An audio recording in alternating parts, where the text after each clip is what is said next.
Deri në orën 21:00, rezultatet paraprake në tërë qarkun Dibër tregojnë një dominancë të Partisë Socialiste me 56.14% të votave dhe koalicioni Partia Demokratike Aleanca për Shqipëri Madhështore me 37.83% të votave.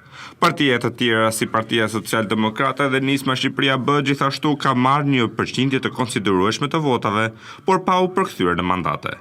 Për momentin shpërndarja 5 mandatave në qarkun Dibër është 3 Partia Socialiste, 2 Partia Demokratike, një raport i përmbysur në krahasim me mandatet e 2021-shit.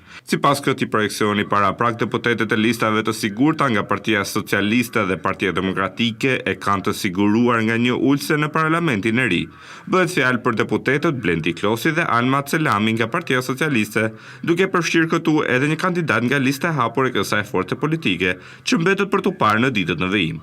Ndërsa nga kampi opozitar deri më tani kanë siguruar një ulse në parlament Xhelar Mziu dhe Denisa Avata.